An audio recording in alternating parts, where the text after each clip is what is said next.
Nice you all stayed for the next talk. My first one indeed on a meetup, even if we've done meetups before, we never had such nice talks as Ruslan managed to organize.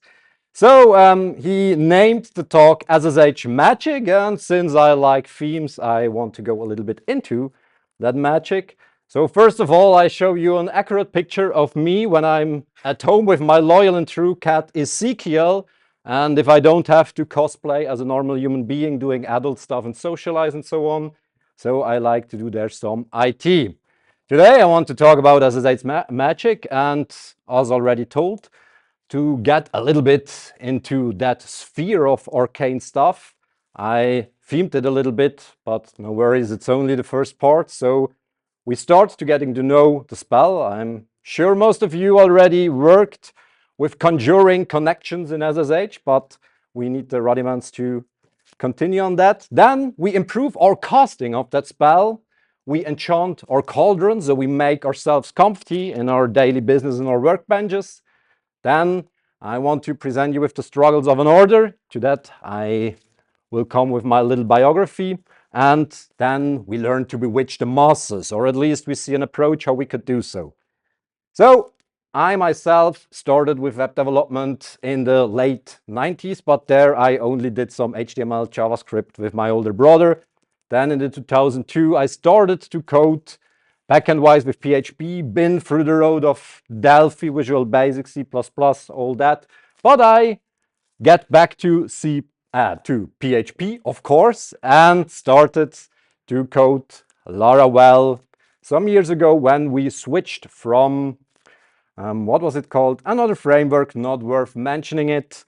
And, and yeah, I mostly work in agencies, which is a very important part of this topic and one of the reasons why I choose it, because the demography of agencies in Switzerland, I don't know if it's the same in other countries, is very special. And in this particular point, in measurements of security and authorization and so on. But to that, at least at the struggles of an order. But first, let us start. What is SSH?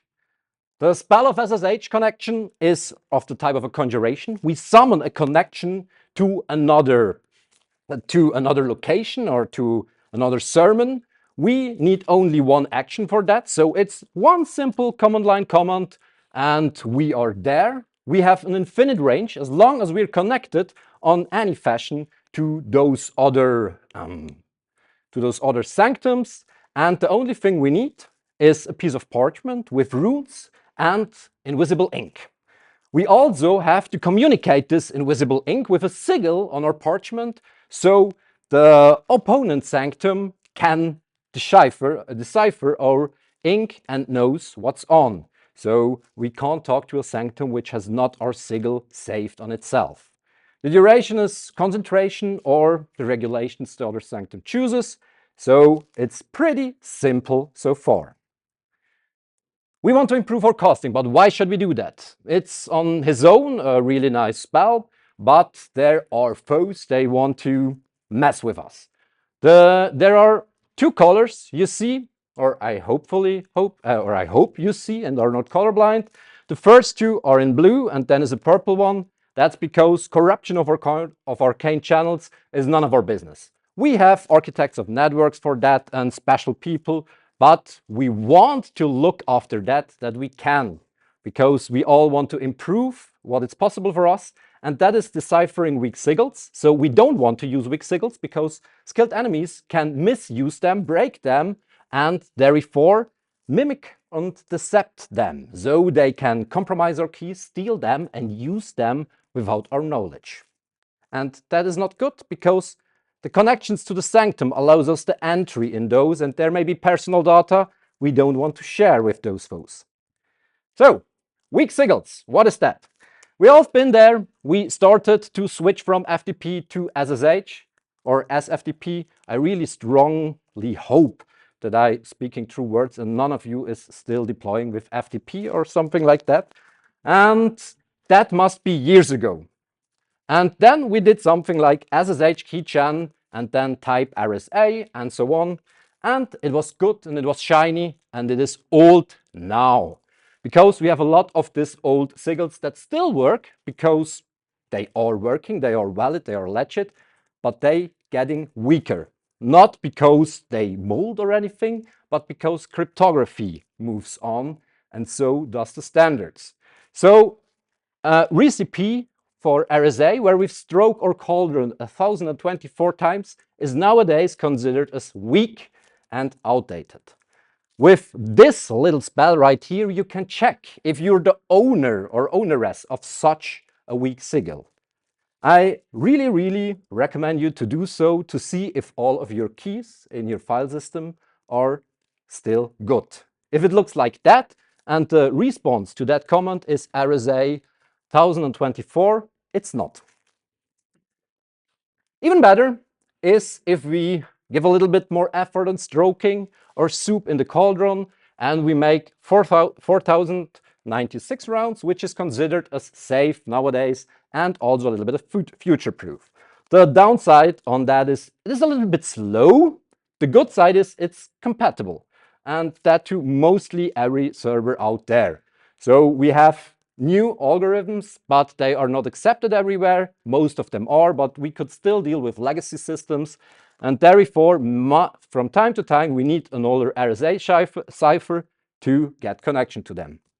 Also not the fastest. You may say, Bob, fast. What the hell? I want connection if it takes 2 seconds. I don't care, because afterwards I am connected. Think again in matters of XC.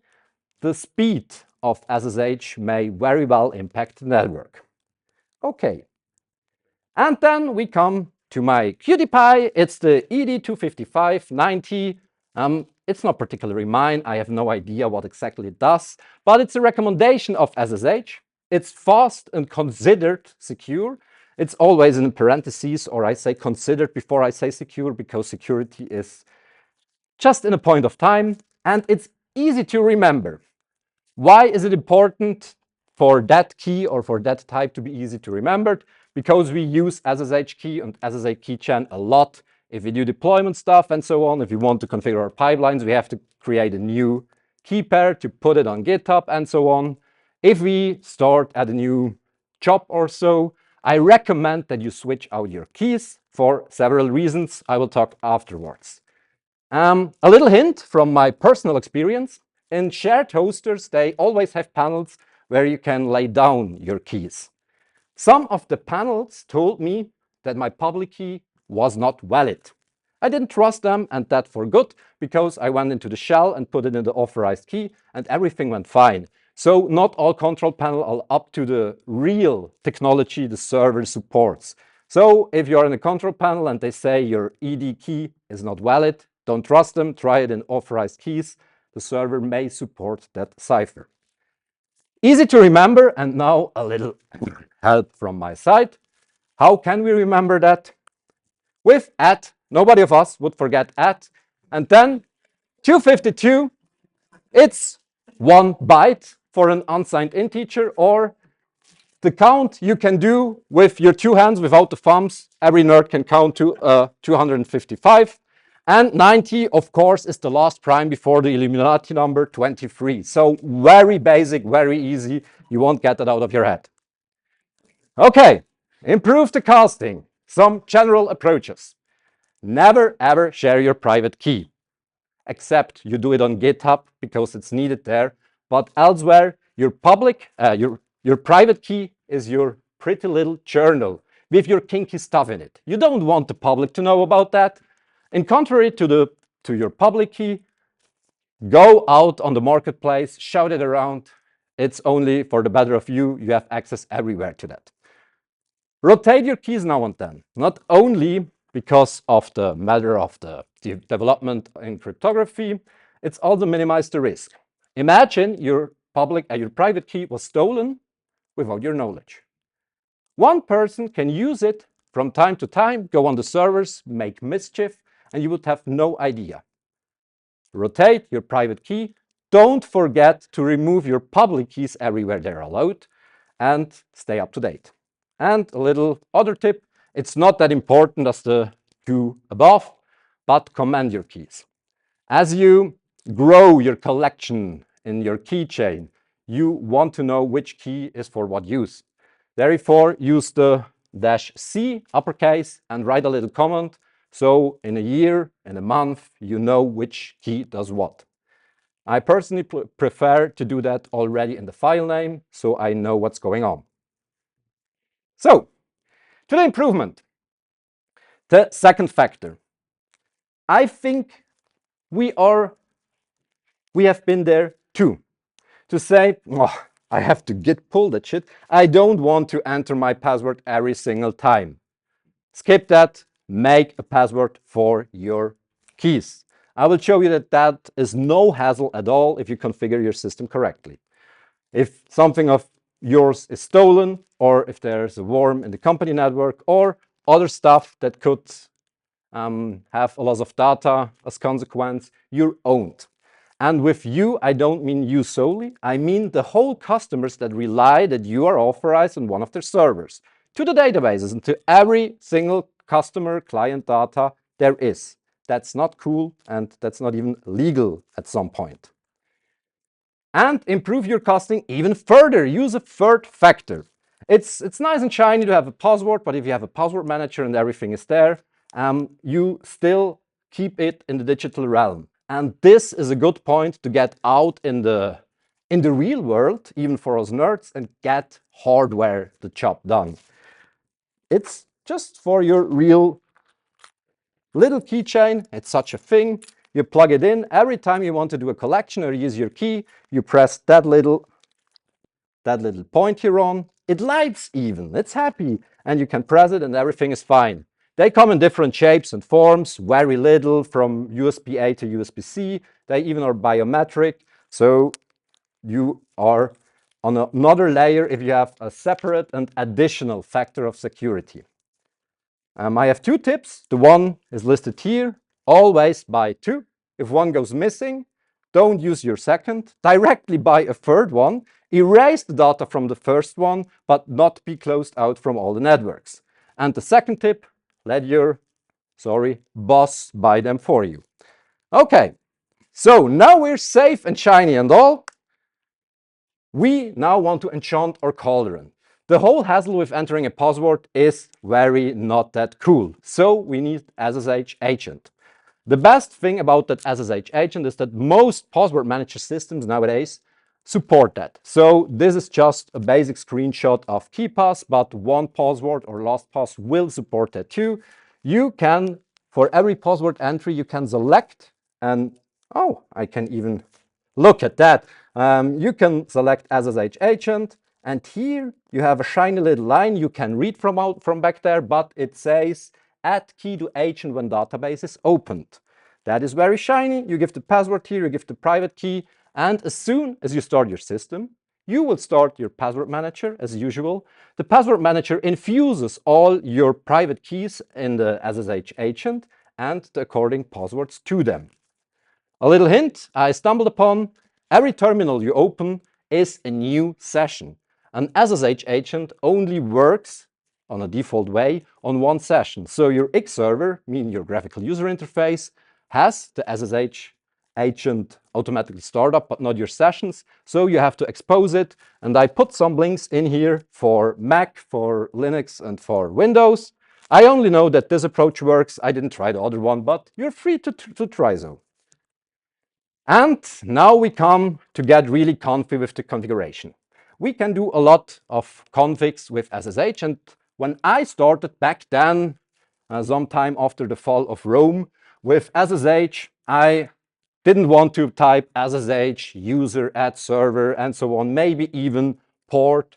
I did aliases and I could type serve and it worked. But that's crap. Don't do that. Instead, use the default configuration SSH provides you with. My first step there will be do it in the config as accordingly.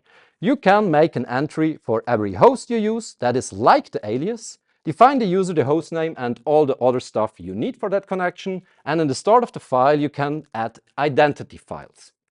After that, and that's pretty shiny, you can either use it to SSH, so to do a direct connection, but you can also use it to SCP, so you don't have to rsync or some strange things like that. You can direct copy files from and to your server, and even with Git. If you work in different companies, then you, excuse me, then you maybe have multiple accounts on GitHub or Bitbucket and so on. And as wise as our big providers of VCS are, they don't allow you to use the same public key twice. So if you have a second account, you will have a second key, and there you can config your connection for each business or each private stuff that you'll do. Enchantment 2 is no general identity file. I listed that in the first step, but that was just the beginning. We want to improve from there, and we do the identity file directly to the user configuration or to the host configuration. Why is that? Because, as I already said, we can have a lot of identity files, and as soon as we start an SSH connection, the connection program, or SSH, will try everything and see if it works. And if we do that too much times, the server says, nope, that's enough, go away. So be specific and don't run into throttles. It makes your life better, and you don't step in a pitfall where you are sure you configured your system correct, but it won't work. The step 3 includes, I found it very convenient that I can separate my concerns. And as programmers, we love separating concerns. And I did the same with my configuration. So I have one for private, business, school, and so on. And there are the specific files or specific connection entries I added for that particular context. And the last step I discovered as last was you can use wildcards in configs, which made my life really better. With a lot of identities, and I'm here talking about like 200, 300 different identities, you want something like that. First of all, identities only. You don't want that the SSH program tries everything to connect. You want your concrete identities. Then the shiny thing is you can add prefixes, and here with K1, I never used K1. It's just an example. I use it mostly contextually. So as example for the business I'm working on, where I'm, as Ruslan concretely said, I'm a cyber alchemist, a digital alchemist. It was a requirement on the hire. I wanted that. And there I have NST underscore, the customer underscore, prod stage test. And that makes it very convenient, and I can get rid of a lot of those lines. Those improvements were good for me because the stricter the rules, the fewer attempts to connect. And the fewer attempts I have to connect, the successfuler I will be. Because as already said, I had a lot of time that my SSH connection didn't work just because it tried too much shit. I went from 5 lines for one hosting down to 2. For one particular scenario, I have only the host and the name, the alias, and the user. The whole other stuff is the same because it is a Chelastic hosting where I can use my same user for nearly every hosting. If you're forced to use those wildcards to get your entries in the config small, you have the advantages that you group. You have to think about how will I group my configs so it works with the wildcard. And for that, you keep consistency in your naming. Also, you see directly the context because of the prefix. You know, oh, it's that. Nice. And you can tap to autocomplete because with SSH tap, there are a lot of tools out there which read your config files and deliver your shell experience with autocompletion, which is pretty cool. And the last of all, if a rotation should happen, because of your servers won't allow old RSA ciphers, or because there is a new guy in the team which is now your boss and he thinks security is very important and we level up to, I don't know, security keys or ED25019 keys, and you have to switch your key, you do it in one place and one place alone and not on 200 places per each hosting. Okay. I had to rush a little bit through these. So now to the struggles of an order. That is what I was telling you about the agency business. In the agencies where I worked in, and I don't want to generalize this, but I think there are other agencies that works in the same manner.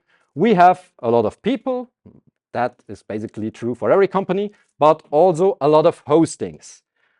Some agencies, they host they have their servers from their own, they manage them and so on. But a lot of companies rely on different hosting providers like Cyan or other unnamed non-sponsoring hosts from Switzerland that shall not be named.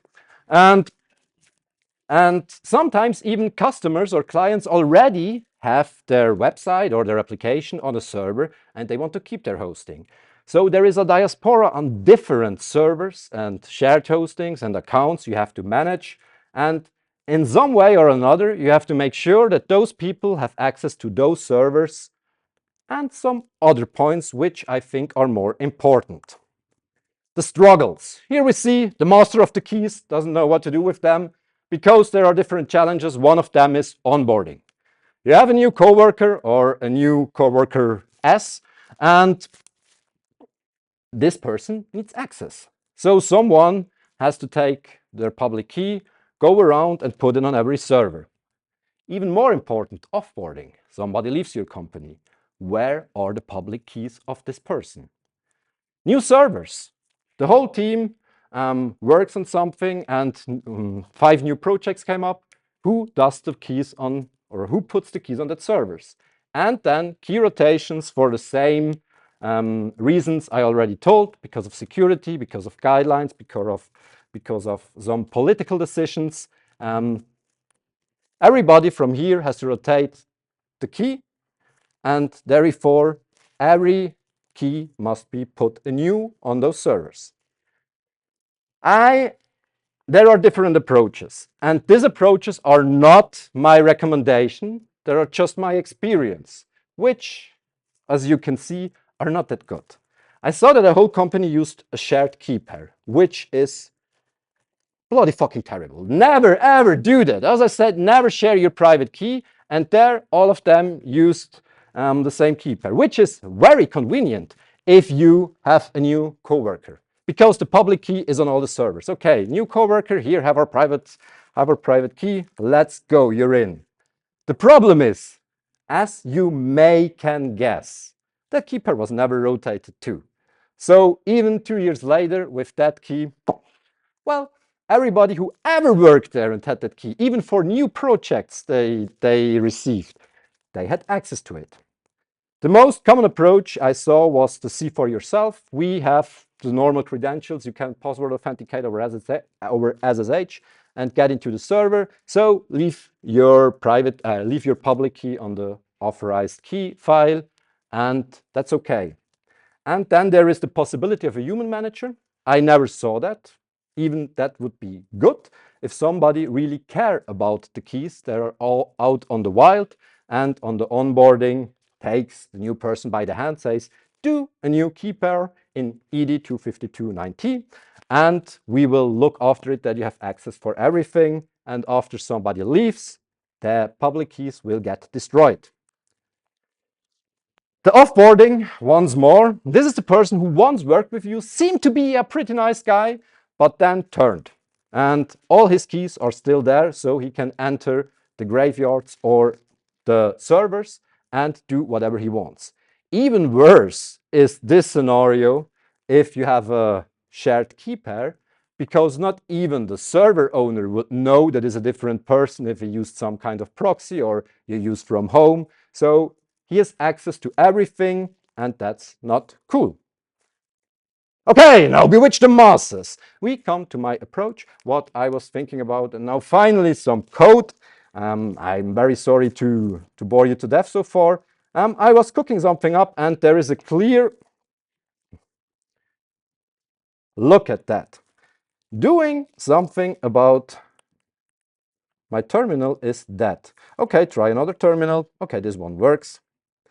I tried to conquer these problems a little bit, and I did a package. It's in deep development, so please don't take it for granted. I just want to show you the approach I took for that. First of all, what have I done? In the package tester, I, of course, had to simulate some of the servers. So in my Docker Compose, you find dummy servers. Otherwise, it's pretty difficult to make an SSH connection.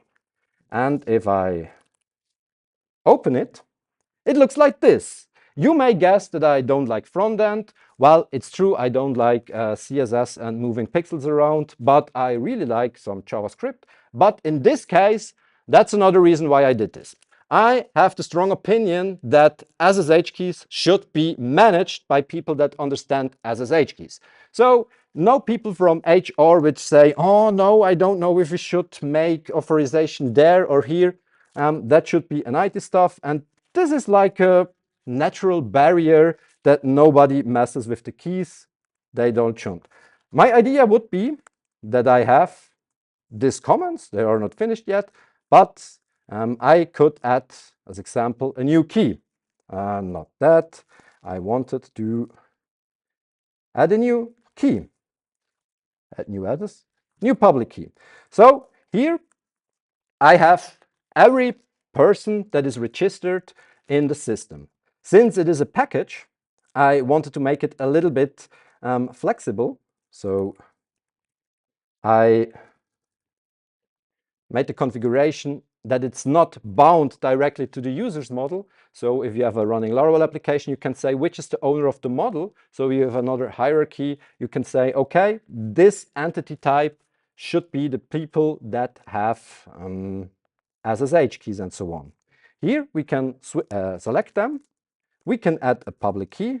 Does my terminal work now?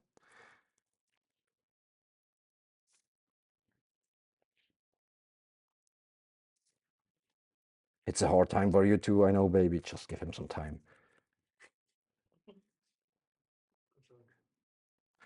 Okay. What have we learned today? SSH keychain with the @ and then for which person do we want to add that? It's for Johnston again. Okay, so we do Johnston and we make a comment, as mentioned before. And there we say Johnny's second key. And yes, I wanted to skip this, but that would be a very bad example in this case. And we look at what we've done. Where have I saved it? File is in John. Okay, so cat John pub. We can copy the whole thing here. Come on. And put it into this shiny little field. To be quite honest, I just wanted to do something with prompts. I really love that new stuff.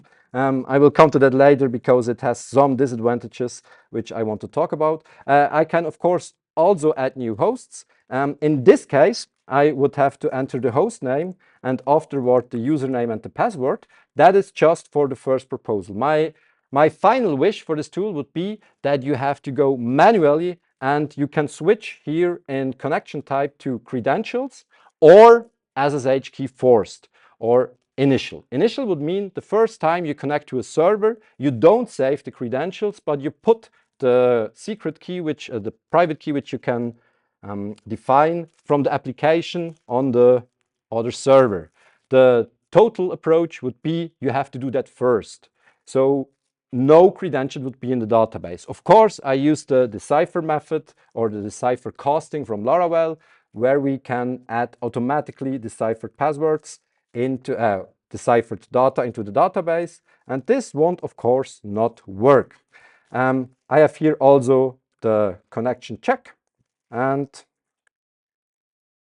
yeah, that was again not check connections. And here I have to select.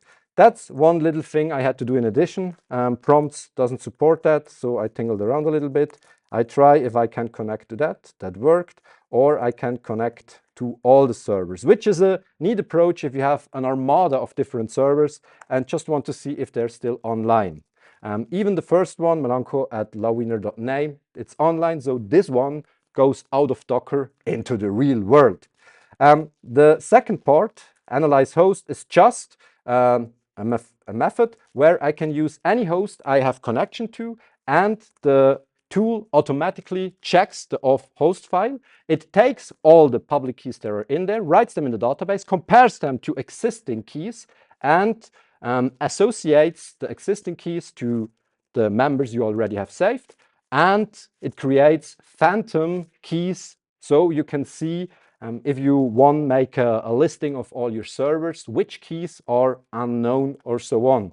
So you see directly there may be old, there may be unknown, just wipe them away, or maybe be sure and keep them. But it's important, so we don't have really to do the whole stuff in the first place. We just have to authorize every server, then make an analyze over everything, and then we already see, okay, we have our public keys already registered there, as we did here with the add new SSH add new public key. And the next part would be grant access. Here we can select at the moment only one person, but I think mostly you will only select one. And here you can say which key shall go onto which hosting. And after you press that, you make not a connection. That one is in fact just a spell, because I decided maybe it would be wiser to make the write file an on condition. And with the write file, you go to it. You will be asked if you really want to do that, because you overwrite the authorized key file with what's in your data. So analyze first everything, then select what you will remove, and then you can do that. And you see it really is in production or on the workbench, because there are a lot of mentions, and the new keys will be written in the SSH file. Okay, mainly that was the approach I was on. My deal would, my goal would be that every coworker has his files in here. With the analyzing, I not only can say which key belongs to whom, but also I take something from Ed's last presentation. I did an enum converter to check every type of the different SSH keys. So I can analyze what type of key it is. So I can detect directly, is it black and nobody knows what I'm talking about, or is it a new modern key where we can work on? Come on. I think you get what I meant with that. And the second part is to approve that all. It's not yet available because I really want to dogfeed that to in the company I'm currently working on with my team. And since it is a matter of security, I don't want to put out some really unapproved garbage. It's not only because someone is humble as soon as he gets to open source and thinks everybody throws stone at him. If you want to, be welcome, but I really would like that have at least the features I mentioned right now before I go public with it. But then, of course, it will be open source as a Laravel package. Okay, from so on, I think that would be all. So long, thanks for all the fish. I have also a little talk linked here from the Goulash Programming Night. It's from some nerds in Germany. It is on German. It's a long talk about SSH keys from a person way more proficient in the topic than I am. This presentation you can find here. If you want to follow me, that's what I'm looking from behind, but please don't. But on socials, I'm not available.